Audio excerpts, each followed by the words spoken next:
di samping menghapus dosa, ternyata istighfar juga akan menghilangkan kesusahan, menghilangkan keprihatinan yang kita rasakan, okay, dan juga yang tidak kalah penting memperlancar rezeki. Milo, monggo kita perbanyak dan istiqomah dalam kita beristighfar. Assalamualaikum warahmatullahi wabarakatuh. Bismillah, alhamdulillah, wassalatu wassalamu ala rasulillah, Sayyidina wa maulana Muhammad ibn Abdillah, la hawla wa la quwwata illa billah, amma ba'dah. Para sahabat-sahabat yang saya muliakan, alhamdulillah malam yang ketiga ini kita bisa bertatap muka dalam majelis ilmu. Kali ini kita akan membahas tentang fadilah istighfar, di mana istighfar ataupun permohonan ampun seorang hamba terhadap Khalik atau Allah ini setiap saat diperlukan untuk bagaimana kita membersihkan dari segala dosa yang ada di diri kita semuanya, dari bentuk apapun dosa.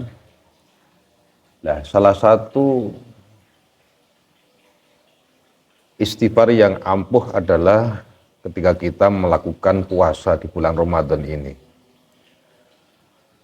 Untuk itu mari pembahasan kita mulai tentunya dengan kita awali diberkati surah Fatihah agar majelis kita ini benar-benar majelis yang diridhai oleh Allah, mendapatkan barokah dan juga manfaat dari ilmu yang sama-sama kita kaji malam hari ini. Bismillahirrahmanirrahim. Lidailah wali mawdatillah wali syafaati Rasulillah sallallahu alaihi wasallam. Bi barakatil Fatihah. A'udzu billahi minasyaitonir rajim. Bismillahirrahmanirrahim. Alhamdulillah rabbil alamin arrahmanir rahim maliki yaumiddin. Iyyaka na'budu wa iyyaka nasta'in ihdinas siratal mustaqim. Siratal ladzina an'amta 'alaihim ghairil maghdubi 'alaihim waladdallin. Bismillahirrahmanirrahim. Qalal musannifu rahimakumullah wa nafa'ana bidaraini wa bi'ulumihi amin amin ya rabbal alamin.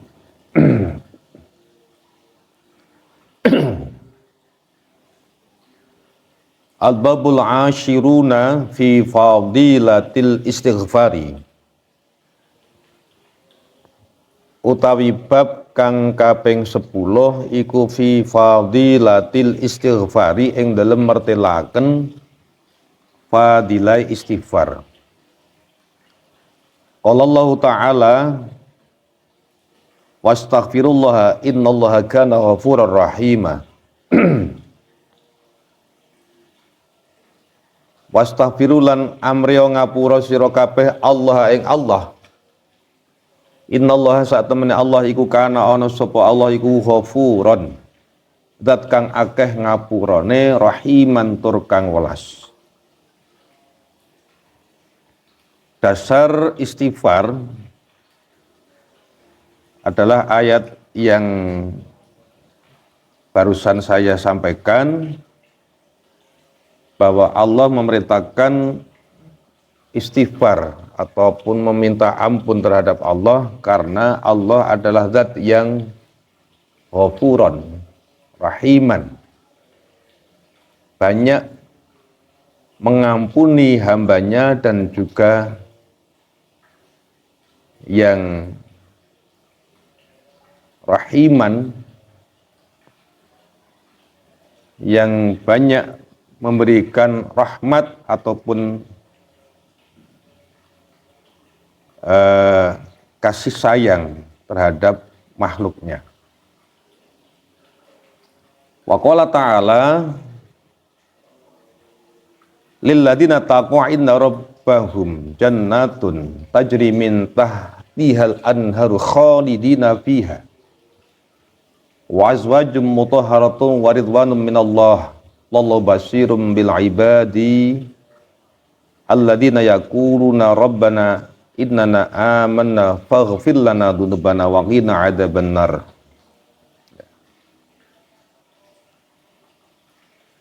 Ditegaskan lagi dalam ayat yang dikatakan ittaqu inda rabbahum, bertakwalah kamu sekalian terhadap terhadap Rabbmu, jannatun tajri,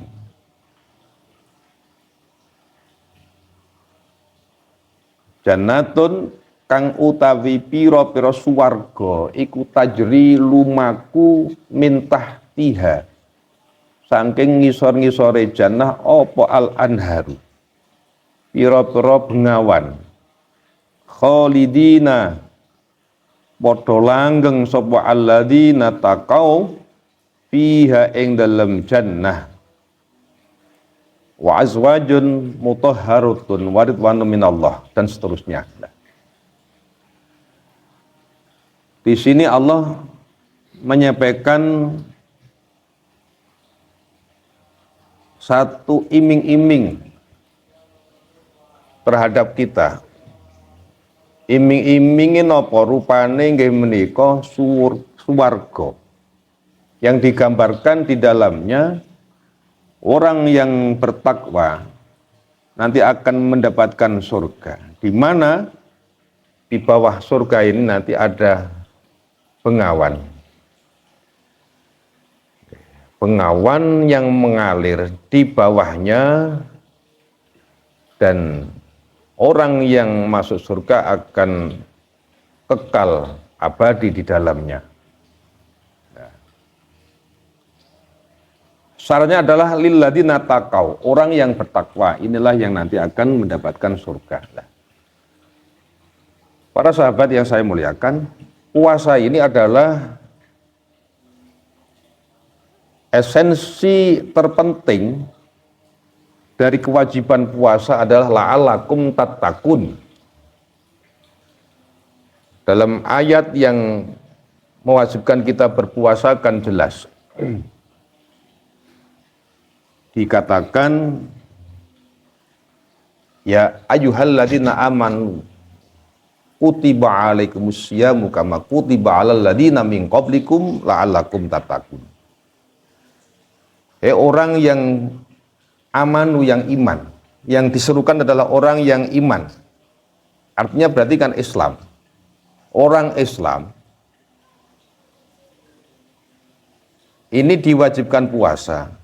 Kutiba alaikumusyamu kama kutiba alal ladzina, seperti halnya diwajibkannya puasa kepada orang-orang sebelum kamu sekalian.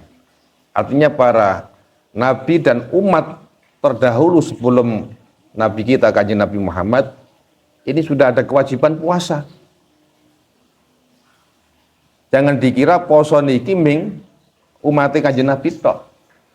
Puasa ini sudah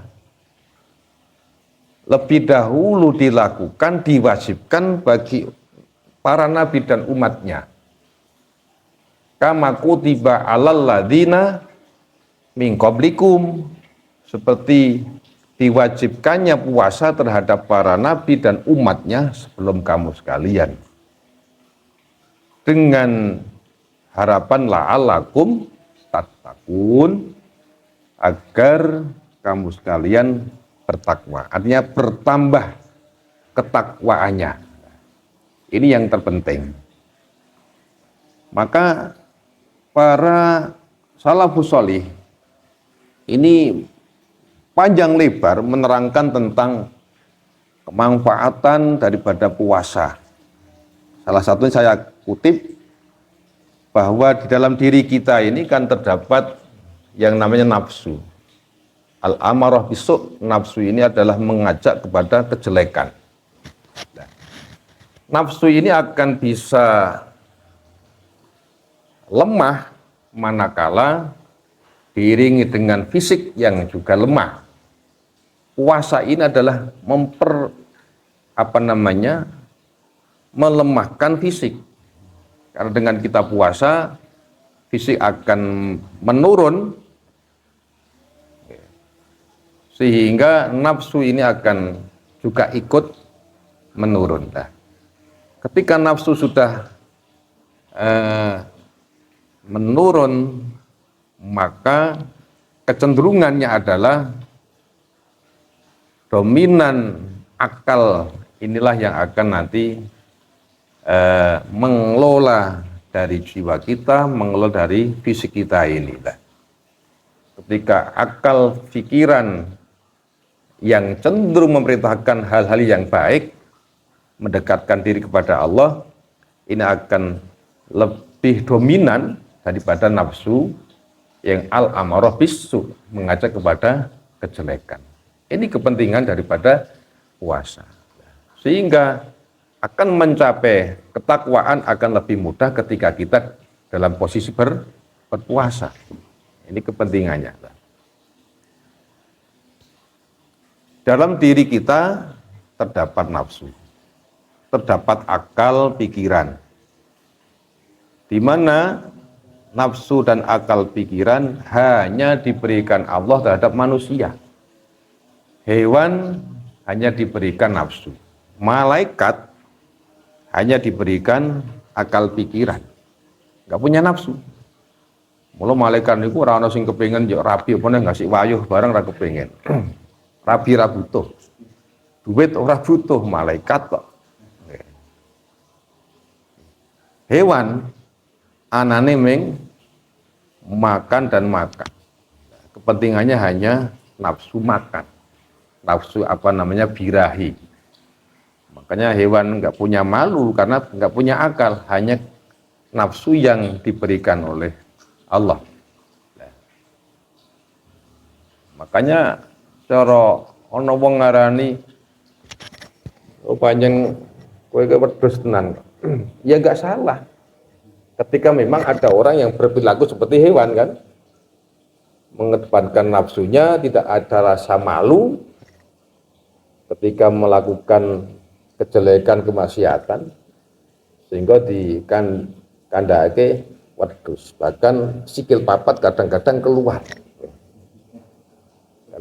Kadang-kadang kan keluar.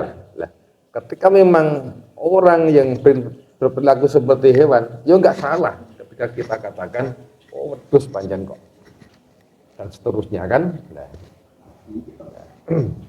Nah ini, makanya mengelola nafsu ini paling mudah, paling efektif dengan cara berpuasa, agar sifat malaikatnya ini dominan. Karena kita mempunyai sifat malaikat, juga manusia kita ini juga mempunyai sifat hewan, kan? Sehingga kedua-duanya digabungkan di dalam diri kita manusia. Dengan berpuasa, maka tadi saya sampaikan kecenderungannya adalah mengedepankan akal pikiran yang kecenderungannya mengajak kepada kebaikan. Makanya bisa disimpulkan bahwa puasa adalah memanajemen agar akal pikiran ini lebih dominan, sehingga memperintahkan hal-hal yang baik, yang endingnya adalah la'alakum tattaqun. Takwa itu sendiri, para sahabat yang saya muliakan,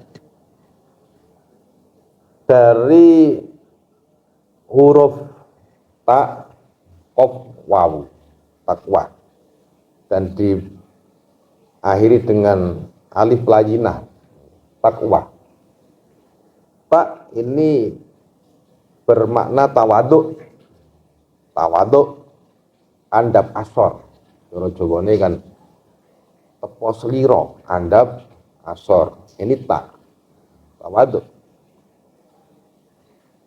Makanya la yadkhulul jannata man fi qalbihi misqalu dzarratin fi kibrin. Tidak akan masuk surga orang yang di dalam hatinya terdapat satu miskol dari biji sawi berupa kibrun, berupa sifat takabur, gumedhe. Wong sing gumedhe ora bakal manjing swarga. Maka tawadhu syaratnya. Kudu tawadhu. Karena dengan ketawaduan inilah nanti kita akan bisa masuk surga. Orang yang takabur, menyombongkan dirinya, tidak akan masuk surga. Sulit untuk masuk surga. Bukan berarti tidak akan mungkin, tapi sulit. Sulit masuk surga. Kan seperti itulah. Surga ini tempat yang baik diperuntukkan kepada orang-orang yang baik. Surga tempat baik diperuntukkan kepada orang-orang yang baik. Agar kita baik, tentunya ketakwaan ini yang harus kita pupuk bersama. Ketakwaan akan lebih mudah ketika kita melakukan puasa. Sehingga Ramadan ini menjadi ya ibaratnya ini rem 11 bulan sebelumnya kadang-kadang kita banyak bersinggungan dengan hal-hal yang menyimpang dari agama. Iki direm sakniki, direm krek agar kita benar-benar kembali kepada ketakwaan. Ini kepentingan daripada puasa. Takwa yang kedua adalah taqwa. Qaf ini mempunyai makna qanaah. Nrimo ing pandum, menerima apa yang menjadi kodrat iradat daripada Allah Subhanahu wa taala. Ini adalah qanaah.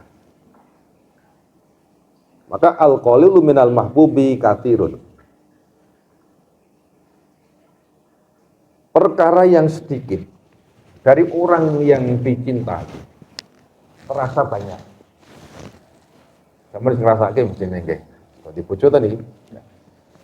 Perkara sithik tapi sing nguwahi wong sing kok ditresnani akan terasa banyak, ya kan?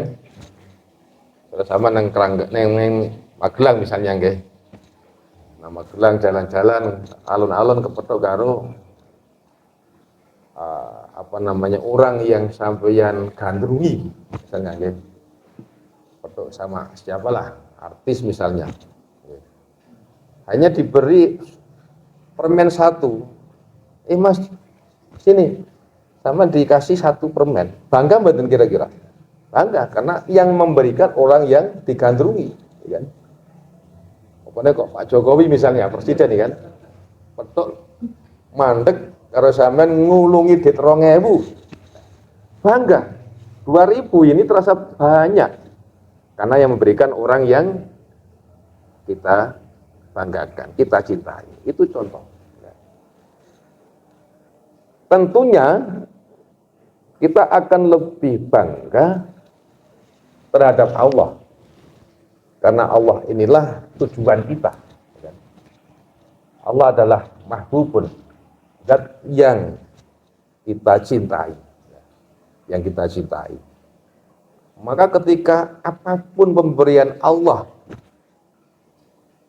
rezeki yang hanya sedikit cukup untuk hanya makan, tentunya kita harus merasa besar, harus syukur terhadap Allah. Kan seperti itu. Al-qalilu minal mahbubi katsirun. Perkara sedikit tapi dari orang atau zat yang kita cintai, Allah Subhanahu wa taala, maka harusnya terasa banyak. Rezeki yang sedikit dari Allah tentunya harus kita syukuri dengan syukur yang banyak. Nah, ini maka pengen masuk surga tentunya harus qanaah, nrimo ing pandune Gusti Allah. Aja ngresula niku ora ana gunane. Ngresula nek nang Allah bagus nggih. Tapi sampean ngresula nang tanggane, Pakde, kula niku jan anane kek payah.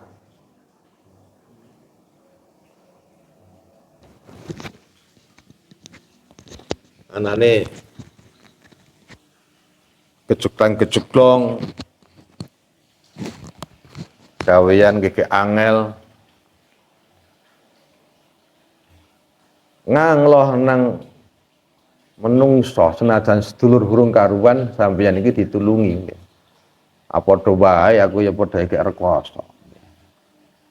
Ora ana hasil. Tapi ketika kita berkeluh kesah terhadap Allah dengan munajat kita, tahajud kita, doa-doa kita, insya Allah nanti Allah yang akan memberikan jalan keluar ataupun solusinya. Maka qanaah yang kedua. Berikutnya adalah wawu. Wawu dari kata warokon atau wirai. Wirai ini kehati-hatian dalam kita melangkah. Kehati-hatian. Mana halal, mana haram, diteliti betul. Oh iki sing halal. Oke. Tak ambil. Oh iki haram, iki subhat dan seterusnya. Saya hindari, saya jauhi.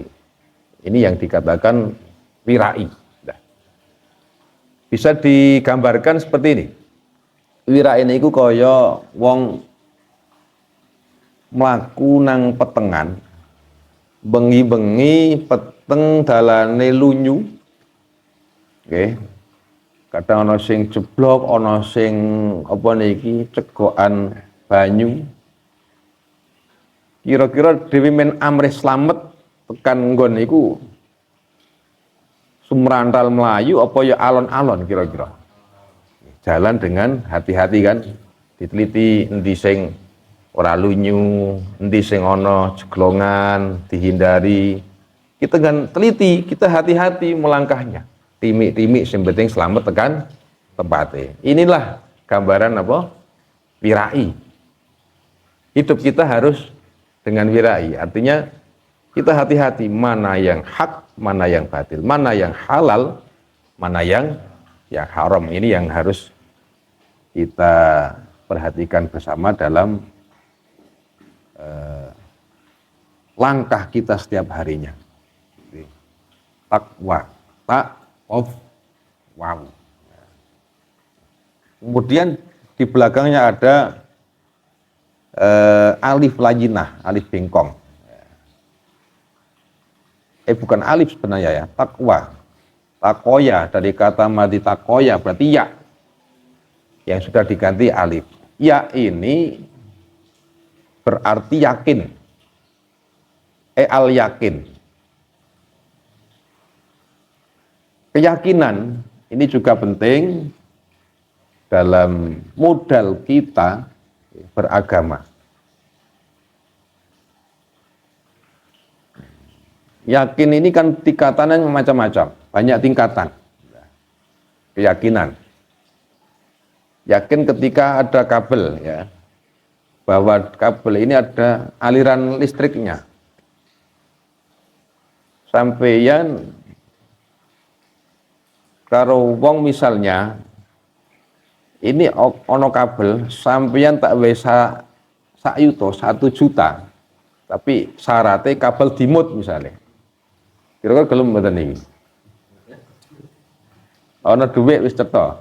Tambahin 5 juta piye kira-kira? 5 juta. Tapi jelas kabel ini ada aliran strumnya. Syaratnya iso duweki duit 5 juta ini kok kapan kon ngemut? Gelem mboten kira-kira? Ya ora gelem tohane nyawa kok. Alah mending ora daripada urusannya tekan mati kan. Yakin bahwa ini ada aliran listriknya, mungkin dimek mesti nyetrum, kok dimutnya. Ini yakin namanya. Kita harus yakin terhadap Allah bahwa Allah yang menghidupkan kita, Allah yang akan memberikan segala hal yang kita butuhkan. Allah yang akan memberikan surga nantinya. Maka takwa ini luas pemahamannya, seperti yang tadi saya sampaikan. Ada tawadhu, kemudian qafnya yaitu berarti qanaah, kemudian wawunya yang berarti warok atau wirai, hati-hati, dan yang terakhir yaknya adalah yakin. Tawadhu, qanaah, wirai, dan yakin. Ini makna daripada takwa yang menjadi esensi puasa di bulan Ramadan. Para sahabat, semuanya yang saya muliakan, kembali kepada pembahasan bahwa istighfar ini wajib bagi kita. Di samping Quran sudah mengatakan tadi, dawuh Kanjeng Nabi dalam hadisnya mengatakan likuli da'in dawaun wa dawa'u dzunubi al istighfar. Setiap penyakit pasti ada obatnya. Setiap penyakit pasti ada obatnya. Nah, obat daripada dosa yaitu istighfar. Obat dari dosa adalah beristighfar, memohon ampun terhadap Allah. Penyakit napa-mawon kabeh mesti ana obate. Allah memberikan obat dari segala hal penyakit yang ada di bumi ini. Nah, obat daripada dosa tidak lain adalah beristighfar terhadap Allah. Ini hadis. Bahkan Nabi juga mengatakan, likuli syai'in hilyatun wa hilyatu dzunubi al istighfar. Setiap sesuatu ada pepaes. Setiap sesuatu ini ada perhiasannya. Ada perhiasannya. Nah, perhiasan daripada dosa adalah istighfar. Jadi wong niku amrih luwes niku lak mengenakan perhiasan. Sing kalung, sing gelang, nek cah putri kan nggih macam-macam nggih, ada perhiasan. Kita juga punya perhiasan. Oke, misalnya kan, ini perhiasan juga kan. Oke. Kopiah yang kita kenakan ini juga perhiasan agar kita terkesan luwes. Perhiasan, setiap sesuatu apapun ada perhiasan. Rumah, perabotan, kan ini semuanya perhiasan, mempercantik rumah dan seterusnya. Nah, perhiasan daripada dosa ini adalah istighfar. Agar dosa ini bisa lebur, dosa ini yang awalnya jelek sehingga menjadi baik dengan istighfar ini, dengan dilebur dengan istighfar. Dan banyak lagi hadis yang mengatakan tentang kepentingan ataupun kewajiban daripada istighfar.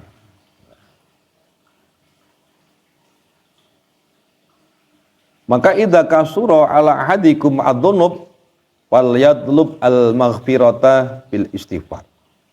Ketika kita merasa banyak dosa, maka carilah maghfirah Allah, pengampunan Allah dengan beristighfar.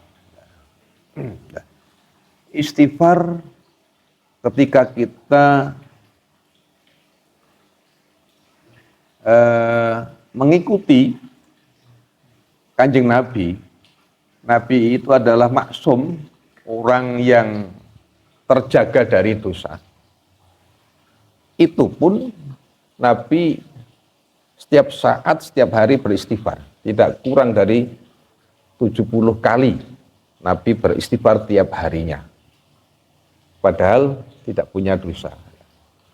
Kita yang setiap saat berdosa, cara mungguh di Terawang niku kita ya suka padak tegak tungkak nggih. Kabeh ana dosane, nggih. Cara mungguh di-scan dosane ketok ngeten ya dosa tok isine. Kadang-kadang males istighfar, kadang-kadang malas.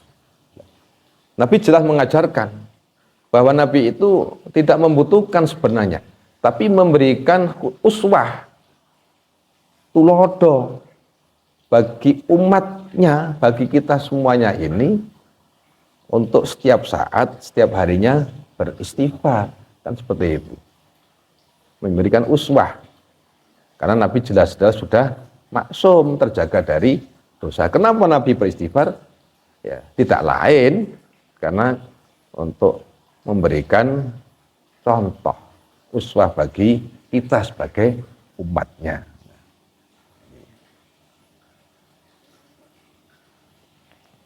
Idza kasura dzunubu ahadikum falyastaghfirillah. Ini hadis juga yang secara artinya hampir sama dengan yang tadi saya sampaikan.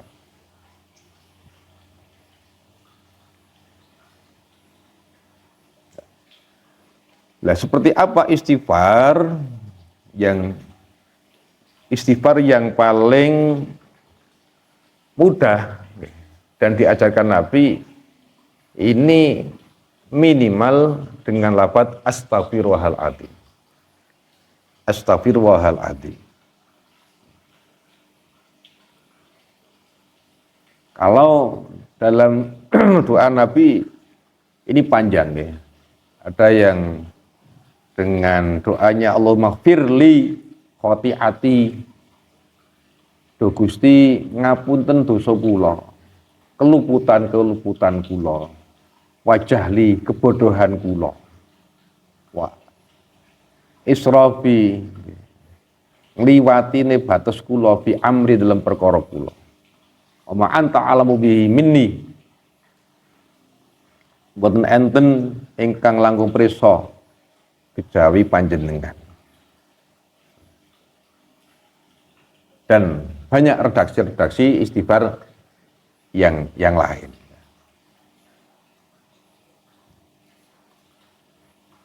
Waruwiya lan den riwayatake anna afdhalul istighfari sak temene utamane istighfar iku Allahumma anta rabbi wa ana abduka khalaqtani wa ana ala ahdika wa wa'dika mastata'tu illa akhirih. Ini yang terkenal dikatakan dengan umul istighfar, ibu daripada istighfar. Jadi, ibu daripada istighfar dengan redaksi yang panjang, redaksi yang sudah diriwayatkan oleh para sahabat yang tentunya bersumber dari Nabi. Allahumma anta rabbi, duh Gusti panjenengan pangeran kula wa ana abduka, kawula jenengan. Kawula menika kawula panjenengan, khalaqtani panjenengan nitahaken datang kawula wa ana ala ahdika. Lan kawula menika ing ngatasi janji panjenengan wa wa'dika, lan ing ngatasi pengancam panjenengan, janji surga, pengancam neraka, kan ngoten. Janji berupa surga, pengancam yang berupa neraka. Mastata'tu mboten kuwasa kawula. A'udzubika nyuwun kareksa kula dhateng panjenengan min syarri ma sana'tu. Saking alanipun perkawis ingkang kula lampahi, dan seterusnya. Ini redaksi yang indah, yang langsung dari Kanjeng Nabi.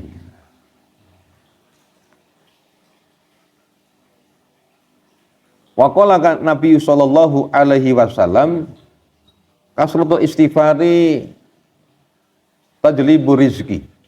Nah, ini menarik para sahabat, bahwa ternyata istighfar bukan hanya untuk melebur khoti'ah, kesalahan ataupun dosa, tapi istighfar juga menjadi tajlibu rizki, jalbur rizki, menarik daripada rezeki. Rata aneh nggih kira-kira nggih. Wong istighfar kok iso narik rezeki? Nggih. Istighfar itu ternyata tajlibu rizki. Niki dawuh Kanjeng Nabi langsung. Istighfar bisa menarik rezeki. Mana dalilnya? Qad qala ta'ala. Allah benar-benar sudah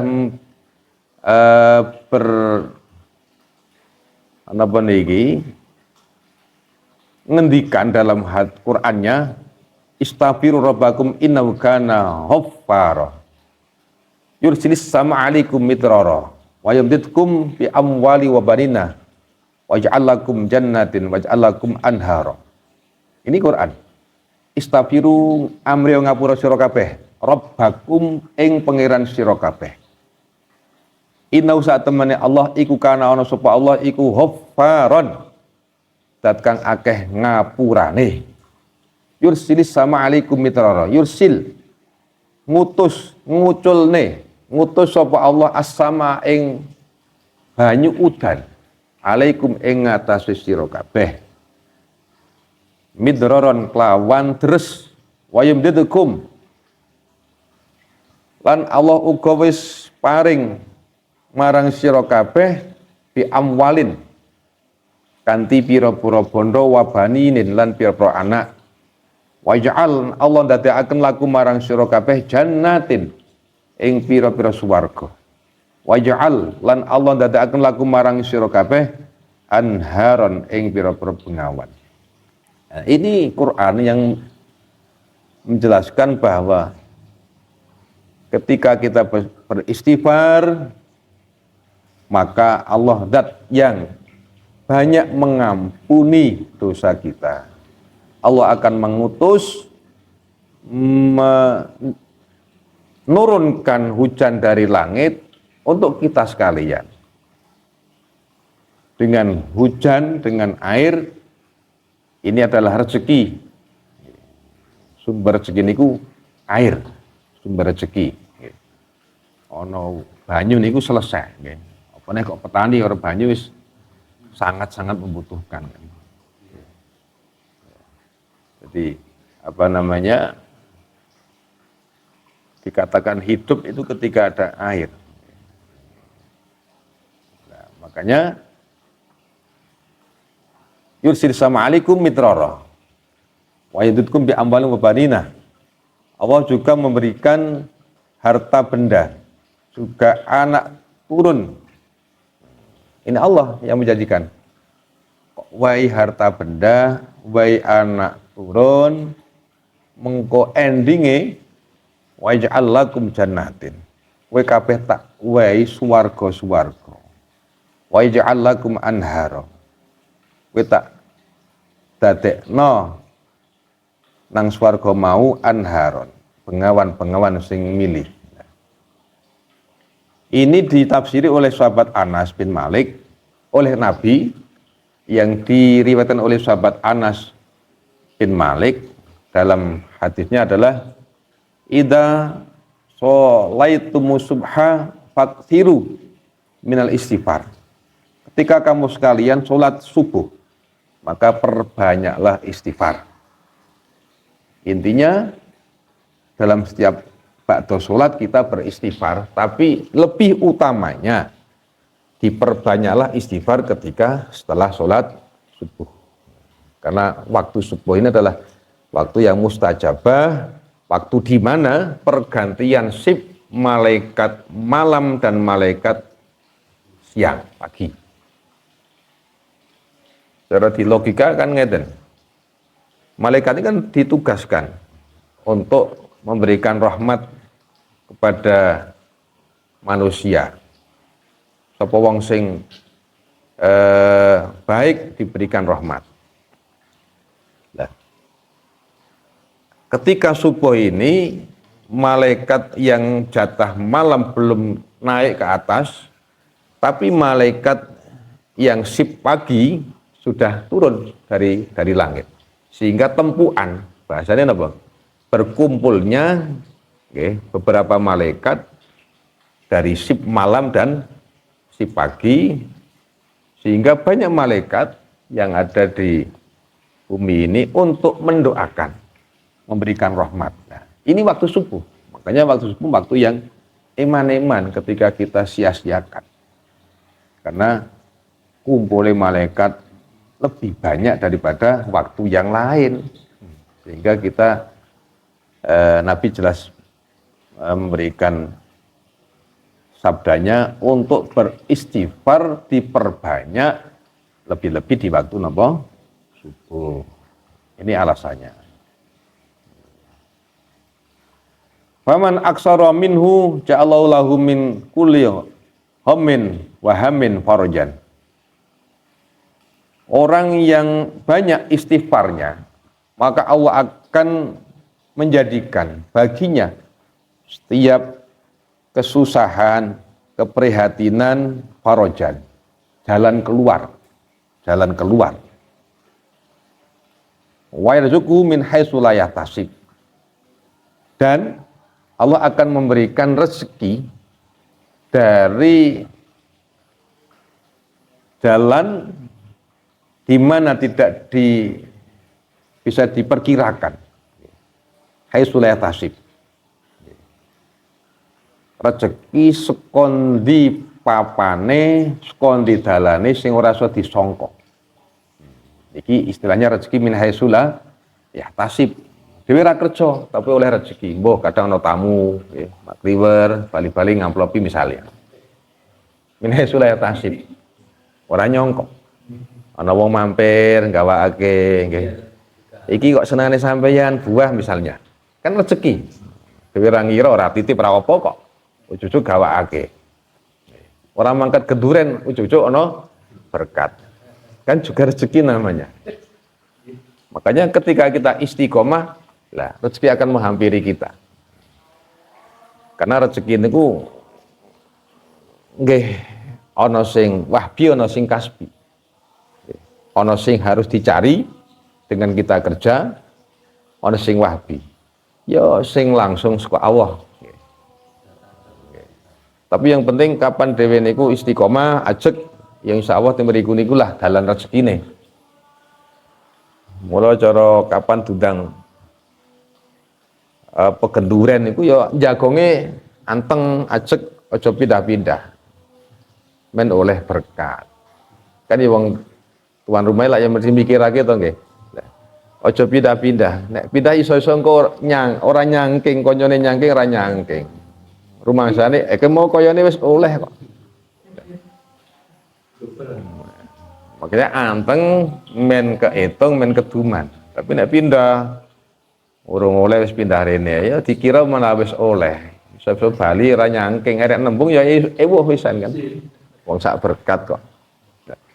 Artinya berarti kan istiqomahlah dalam kita bekerja. Istiqomahlah dalam kita beristighfar. Terlebih ketika ba'da subuh, karena Allah jelas memberikan rezeki. Nabi telah menjelaskan itu tadi. Ja'allahu lahu min kulli hammin wa hammin farujan. Wong sing susah, sing kayak keprihatinan opo wae, eret diwehi jalan keluar. Dan akan diberikan rezeki min haitsu la yahtasib. Ini fadilah ataupun barokah daripada kita beristighfar. Di samping menghapus dosa, ternyata Istighfar juga akan menghilangkan kesusahan, menghilangkan keprihatinan yang kita rasakan, okay, dan juga yang tidak kalah penting memperlancar rezeki. Milo, monggo kita perbanyak dan istiqomah dalam kita beristighfar, ojo kurang ping 100 setiap dinone. Makanya kan ahlu sunnah wal jamaah identik dengan apa namanya wiridan pada sholat, di situ ada istighfar. Nah, ini kepentingannya kita beristighfar. Para sahabat semuanya yang saya muliakan, saya banggakan, mungkin demikian kajian pengajian kitab apa namanya Tahqiqul Qaul di hari yang malam yang ketiga ini. Semoga bermanfaat. Kurang lebihnya mohon maaf. Akhiron, wassalamualaikum warahmatullahi wabarakatuh.